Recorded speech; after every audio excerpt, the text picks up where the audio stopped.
تخلف الميعاد. والآن كلمة مراقب الحركة المجمع فيها.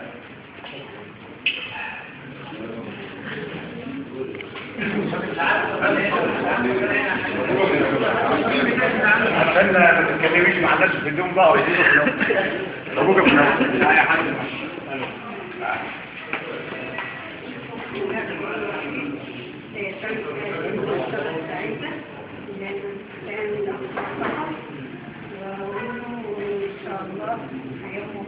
سعيدة ونعم الزميل ونعم الأخ وربنا يوفقه. الآن كلمة الأخ عبد الرحمن. بسم الله الرحمن الرحيم. قل اعملوا فسيرى الله عملكم ورسوله والمؤمنون. صدق الله العظيم. الحمد لله رب العالمين وكفى، وسلام على عباده الذين اصطفى، ونشهد أن لا إله إلا الله وحده لا شريك له، وأشهد أن سيدنا ونبينا وقائدنا ومعلمنا محمد صلوات ربي وسلامه عليه وعلى آله وصحبه الطيبين الطاهرين الذين رضوا عن ربهم ورضي عنهم ربهم. عليهم يا ربنا سحائب رحمتك وشآبيب مغفرتك. وارض اللهم عن سادتنا أبي بكر وعمر وعثمان وعلي، وعن التابعين وتابعيهم بإحسان إلى يوم الدين. اللهم صل وسلم وبارك على هذا النبي الأمي ما دام في السماوات والأرض، اللهم آمين. ثم أما بعد، أيها الإخوة الأحزاب، السيد المهندس مدير انفراداتكم حمادة، السادة رؤساء المناطق والأقسام، السادة مفتش القسم، الإخوة الزملاء، الأخوات الفضليات، طبتم وطاب ممشاكم وتبوأتم من الجنة منزلا، وندعو الله العلي القدير أن تكون هذه الأوقات في ميزان حسناتكم يوم القيامة إن شاء الله. الإخوة الزملاء، اليوم نكرم أخا عزيزا علينا عاش بيننا سنوات طويلة، حلوها ومرها لا نزكيه على الله، لكنها سنة الحياة. اليوم نكرم زميل، وغدا نكرم آخر، وكل منا ينتظر. فهل أعددنا أنفسنا لهذه اللحظة التاريخية في حياة كل منا؟ إن الاستعداد لهذا اليوم يستوجب منا الكثير والكثير. أولا، إرضاء الله عز وجل في كل مجالات الحياة، وإرضاء الله في أعمالنا، ولن يتحقق ذلك إلا إذا استيقظت ضمائرنا وسعينا بكل إخلاص وسعينا بكل جهد في قضاء مصالح الناس. وليعلم كل منا أننا بذلك نطبق تعاليم القرآن الكريم وتعاليم سيد الخلق محمد صلى الله عليه وسلم، وهذه هي غايتنا. أيها الإخوة الأعزاء، راقبوا الله عز وجل في أعمالكم، فلا تعملوا، فلا تهابوا خشية رئيس مهما كان، فالجزاء من جنس العمل، وبقدر ما يكون العطاء تنال الجزاء.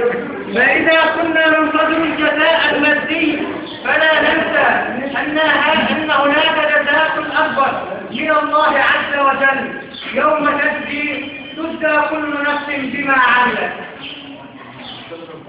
أيها الإخوة، حاسبوا أنفسكم قبل أن تحاسبوا، وزنوا أعمالكم قبل أن توزن عليكم، وأن يكون شعاركم وعجلت إليك ربي لترضى. واتركوا كل أحلامكم، واتركوا بصمة في مكانكم يسير الناس على دربها. وصنوا أنفسكم، فإذا أحسن الناس أحسنوا، وإن أساءوا تجنبوا إساءتهم. أيها الإخوة، تحابوا في الله، وأخلصوا النية في كل أعمالكم، ولا يجرمنكم شنآن قوم على ألا تعدلوا، اعدلوا هو أقرب للتقوى، واتقوا الله. أيها الإخوة، حتى لا أطير على حضراتكم، فرب إشارة أبلغ من عبارة، وكفى من القلادة ما يحيق بالعنق. بالأصالة عن نفسي وبالنيابة عن زملائي بسنترال شابور، أتقدم بكل خالص التهنئة إلى أخ وزميل عزيز علينا الأستاذ مصطفى كامل الجريدي لبلوغه سن المجد والكمال، داعيا الله عز وجل له بموفور الصحة. وفي النهاية لا أقول وداعا، ولكن أقول إلى لقاء إن شاء الله، والسلام عليكم ورحمة الله وبركاته. الآن كلمة السيد المهندس مدير سنترالات حمادة المهندس فتح الله. بسم الله الرحمن الرحيم.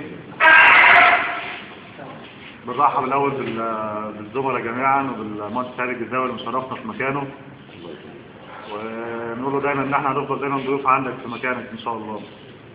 بنبارك للاستاذ مصطفى الجريدي، نقول له الف مبروك بالوقت سن المعاش على خير وعلى صحه، اتمنى لك دايما التوفيق ان شاء الله، ونرحب بيك دايما، تشرفنا في اي وقت. انا حبيت ان انا اقول الكلمه الاول عشان يشرفنا ان نقدم المهندس سعيد الجزاوي، اللي هو دايما بيشرفنا انه يكون متحدث رسمي عننا كلنا يعني، وخير ما نتحدث ان شاء الله عن الاستاذ مصطفى.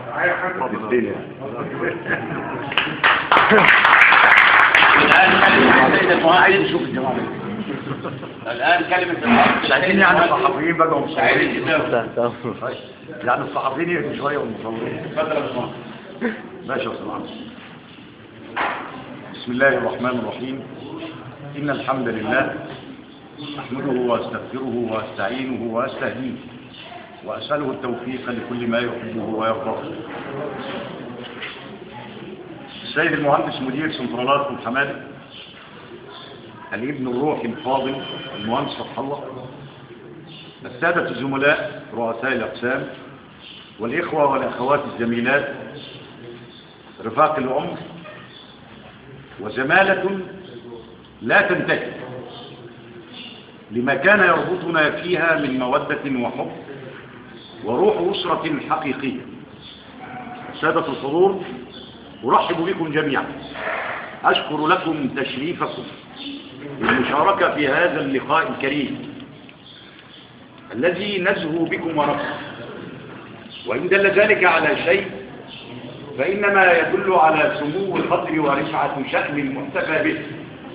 الأستاذ مصطفى الجريدي عرفته أخا عزيزا زميلا ضائعا لرئاسته، منفذا لتعليمات رؤسائه، مجتهدا في عمله، وهو اليوم يلقى هذه النتيجة منكم باجتماعكم في هذا الحفل المقرر الكبير في معناه. هذا الحفل الذي أقمتموه للأستاذ مصطفى تكريما له لبلوغه سن المجد والازدهار، وليس سن المجد والكمال، لأن الكمال لله وحده. إخواتي الأعزاء، إذا كنا نلتقي اليوم في مناسبة أنا لا أعرف أهي مناسبة سعيدة أم قاسية على النفس، أقول إنها مناسبة سعيدة بكون هذا الرجل قد بلغ هذه المرحلة وهو بكامل وموفور صحته التي ندعو الله عز وجل أن يديمها عليه ويحفظها له، ولكونه أدى عمله بأمانة واقتدار. أدى هذا العمل ابتغاء مرضات الله، وأداه ليكون سفير مودة وتقدير واحترام بيننا وبينه، لأنه لو لم يؤدي عمله بأمانة ولو لم يؤديه بهذه الكيفية ما سعيت إلى هذا المكان لأشاركه هذا اللقاء. فأتقدم بالشكر لصاحب هذه الدعوة المهندس فتح الله، ابن الروح وأخي الأصغر وابن من أبنائكم ورجل تربى بينكم، وأحمد الله أنه جاء إليكم ليكون قائد لهذه المسيرة وقائدا لكم، فهو خير من اختير لهذا المكان. المهندس الأخ مصطفى الجريدي أدى عمله ابتغاء مرضات الله، وأدى عمله بأمانة، ولم يؤديه نفاق ولا رياء. عرفته طوال السنوات الماضية رجل مهذب على قدر كبير جدا جدا من الأخلاق وعلى قدر المسؤولية. لم أره في يوم يتفوق في وجه زميل أو رئيس بكلمة بذيئة أو كلمة سيئة. أخ مصطفى الجريدي عاش بينكم أخ كريم صاحب صفات حميدة محترم، والإنسان ما هو إلا ذكرى.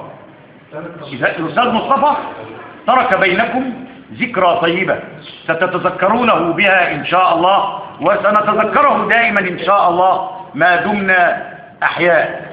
وهذه هي سنة الحياة، فكل ما هو آتي قريب. كل منا سيكمل رسالته، كل منا سينهي حياته الوظيفية وينتقل إلى حياة أخرى هي حياة المعاش. المهم ليس في هذا اللقاء بينه وبينكم وكل انفض إلى حال سبيله، وإنما المهم في تواصلكم معه وفي سؤالكم عليه. وهو أيضا لا بد أن يتواصل مع هذا المكان، ولا بد أن يسأل ويطمئن ويتابع أحوال زملائه. إخوتي الأعزاء، لدي الكثير والكثير، ولكني بهذا اللقاء أنني أراكم واجتمعت بكم والتقيت بكم، فأنا لم ألتقي بكم منذ أن خرجت إلى المعاش، وإنما أنتم في قلبي وأنا في قلبكم، ودائما هناك تواصل بيننا وهناك اتصال بيننا، وأنا أتابع أخباركم الطيبة جدا، ودائما أسمع عن أخباركم الطيبة إن شاء الله، ودائما نلتقي في مناسبات كريمة وسعيدة. أقول كلمة أختم بها: إن العمر يجري والأيام تتسرب ولا تتوقف، والذكي فينا من يجري معها ويجاريها ويؤدي عمله بأمانة وصدق وإخلاص، فالكل إلى زوال ولن يبقى إلا العمل الصالح والسمعة الحسنة. وفقني الله وإياكم، والسلام عليكم ورحمة الله. الحديث اليوم الحاج مصطفى، ونسمع بقى كلام حلو بقى إن شاء الله. بسم الله الرحمن الرحيم. أنا يعز علي أفرق كلكم، وانتوا طبعا الواحد ما ينسكوش كلكم، لأن أحسن أيام عشتها معاكم، وإن شاء الله يكونوا يعني على لقاء بينهم وبينكم، ونكونوا مع بعض على طول. أنا متشكرين جدا.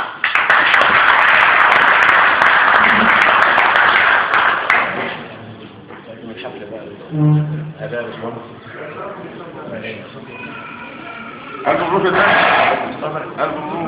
إنما الأستاذ عبد الرحمن قال في الكلمة بتاعته: وأنا أحثكم على ألا تهابوا من رأيي. طب تخلصوا عن وصف الله ولا لا؟ وأنا عارف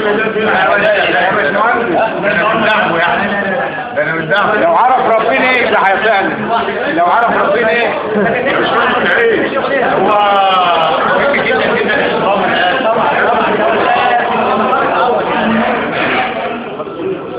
كان أول منصب حضر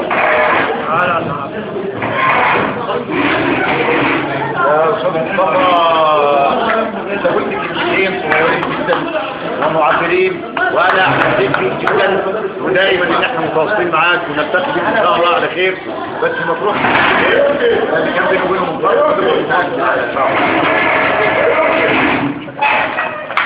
هدايا قسم شابور، هدايا سنترال شابور. هذه سنترال شابور. اتفضل يا استاذ. شكرا. اتفضل يا باشمهندس. اسم شابور.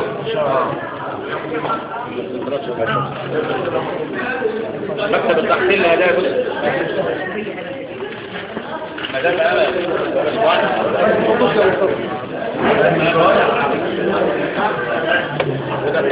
طيب هديك مكتب التحصيل من موارد الإيراد.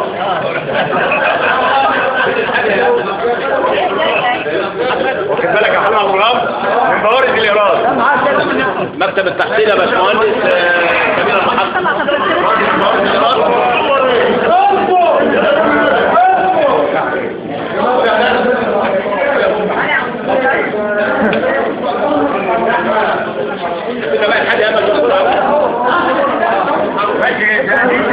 كمان طب لحظة كده بس.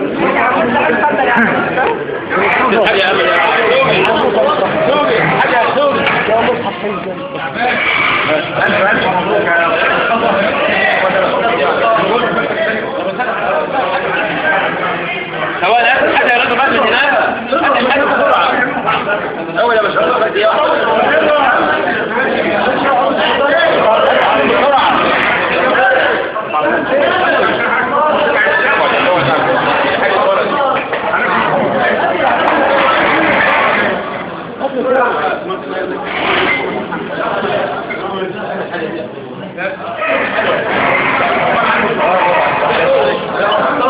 لازم كده هات يا محمد هات بسرعة هات يا حسين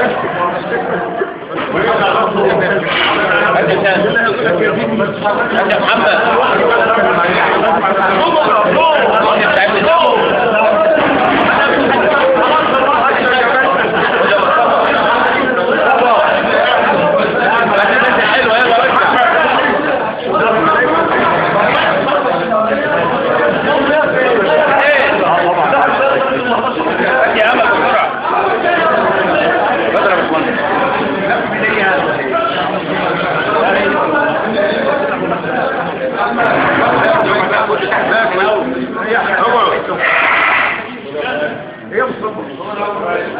امال انا ما عملتش كده ليه يعني؟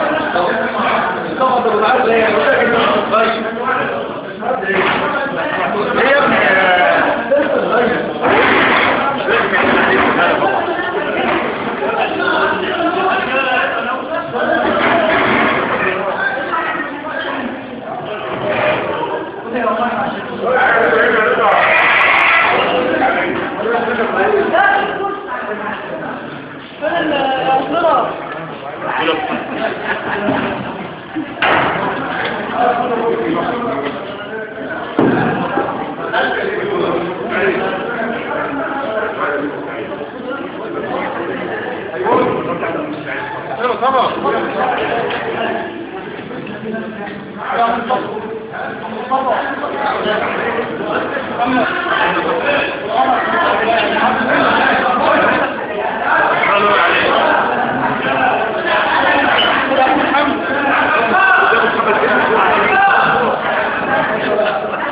بص لي انا بقى. ايه ايوه ماشي يا عم.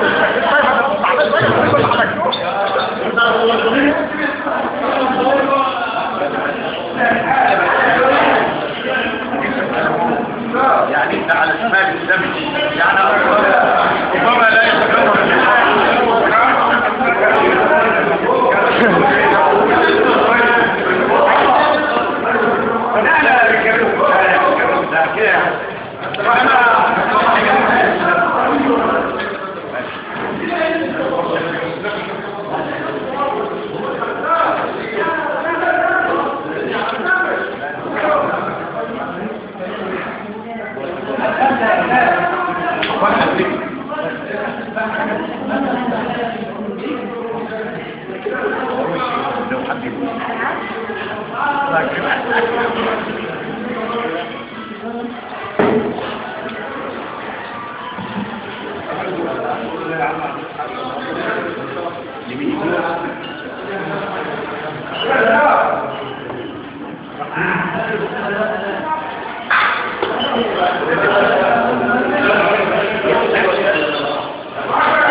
انا شغال. هو ده اقل 5 دقايق وهنكون عندي.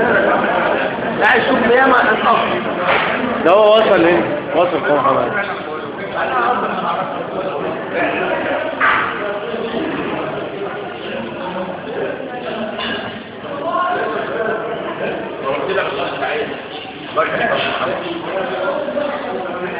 السبب يعني ان هو من الخدمات ما هو جاي في حمله ثانيه ما فيش ولا حد شيء ربما يكون عشان الرافع قلت امي عمره ما طلعت منه اي حاجه خالص. لا صراحه يعني اقسم بالله انا كل اللي قلته في حاجه حقيقه. هي صراحه. يعني هو طول عمره بص ما تردد يقول كلام الكلام كله زي لا كلام الثاني ما عارف كان دايما مش ولا ايه هو يعني هو ايه لحد يجي له دي على تجربه لا على ايه انا مش عارف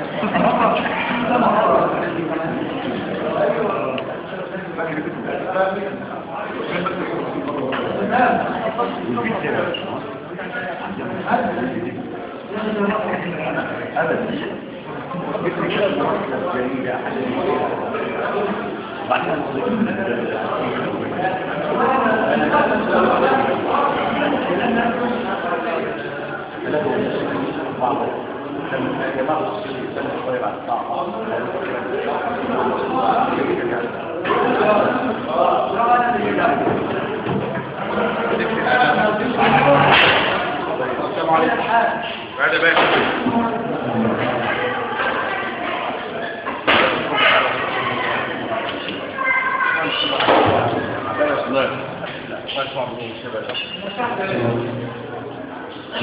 حبيبي السلام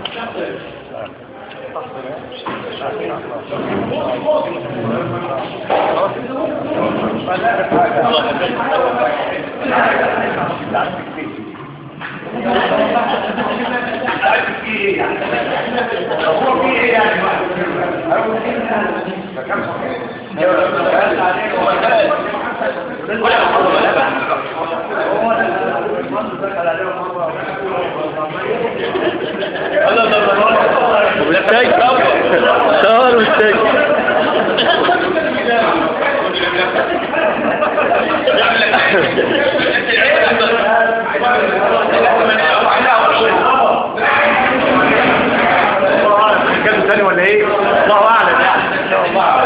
خليك على الصبر. خليك على الصبر.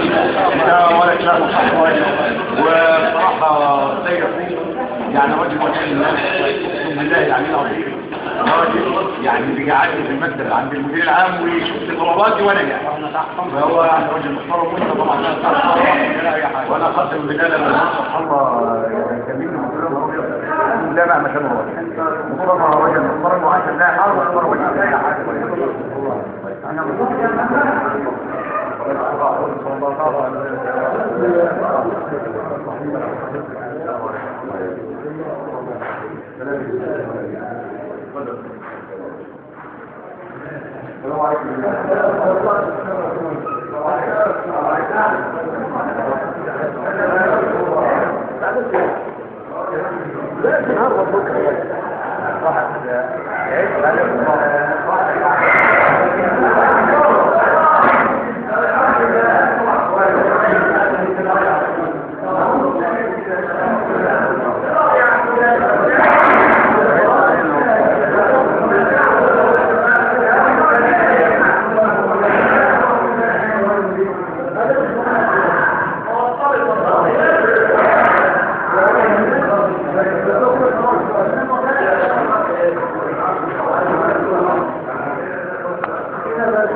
وجيه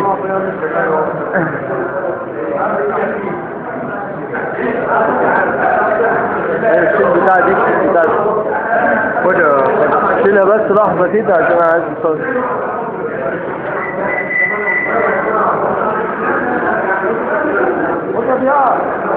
خد يا بياح انت ابوك يا ابني ولا حاجة حط هنا افتح ليه صورها ليه اوعى دي بتاعتنا دي يا صور في البيت ايه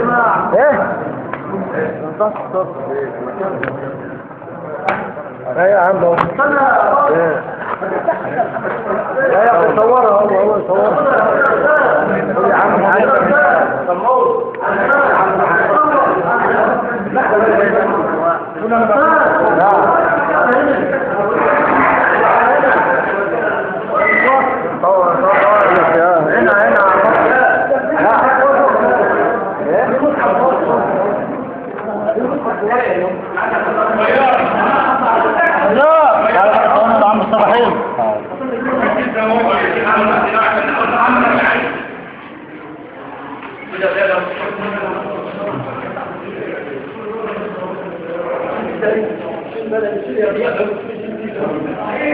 كم الاسطوانة ده؟ كم الاسطوانة؟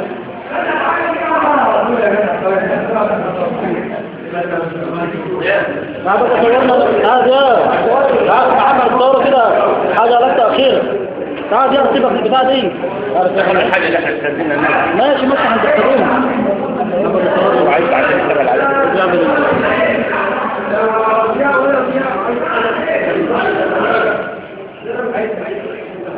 انا برهان عشان تصور معانا ما تخلص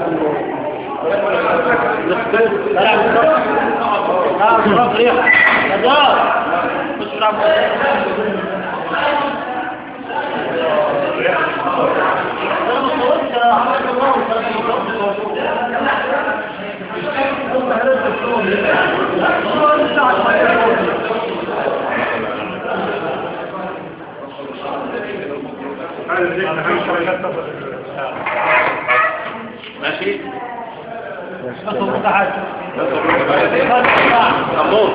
يلا يا رسول بقى احسن بتاعك